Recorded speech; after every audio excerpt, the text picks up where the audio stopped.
had a lot happening. I talked to the woman who was on the internet with all of the information that she experienced while she and her daughters lived here. Her name is Mags Baker, and she has 2 girls, Bridget and Shannon, and they're about 11 and 10 right now.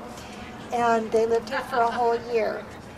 There are actually 3 ghosts here, not 1, but 3. And Mags has a fiance, Roger Miller, who would occasionally come and stay overnight, except for the fact that he was scared to death here. The first ghost I'm going to tell you about is the little girl. One day, Bridget and Shannon were in the kitchen, and they hear a sound coming from like behind the dishwasher, a knocking sound. So they turned and they kind of giggled, and they knocked on the dishwasher 3 times. Knock, knock, knock. And the sound came back. Knock, oh my knock, gosh. knock. So then they looked at each other, you know, and they go, knock, knock, twice. And it knocked back twice. The other ghost that was a problem was a man, a tall, handsome man with a beard. He didn't bother Mags at all, because Mags is a beautiful blonde woman.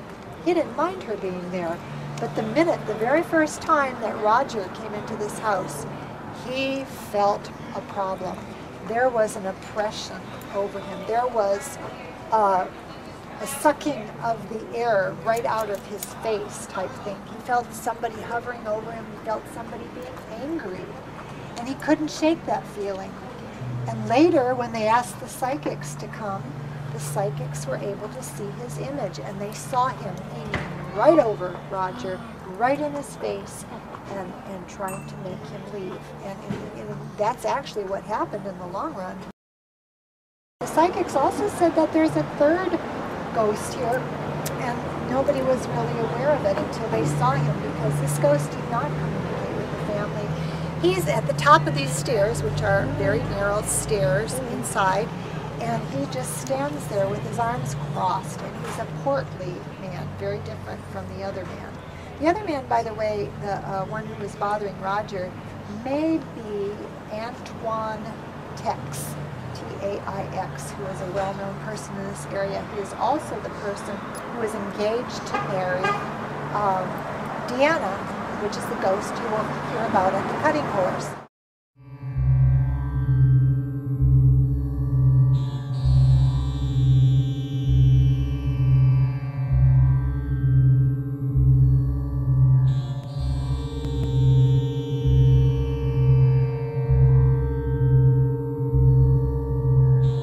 Upstairs, that's where we come into the ghost, the lady in white, Deanna. As the story goes, Deanna used to be the madam of the brothel.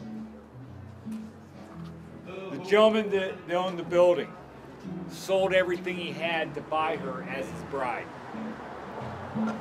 On her wedding day, she is coming down the stairs. She falls and dies. But she's got a smile on her face now. You know why? Because she didn't want to get married.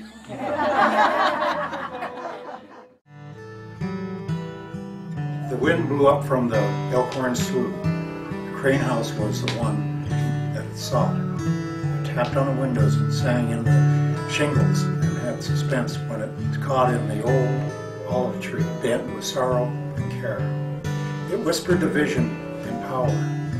It weak fades away and strength comes again, and rustle of the midnight hour. It told of meeting in the shadow of night, the image of Sanchez of old. Down the sway back roof gathers its might, holding close the secrets of gold. Then the murmur of wind blowing up from the swamp circled around the old house in its song. It played in the pickets and sang at the windows. It sang of ages I belong. Trudy Limerick, Juan Bautista, 19.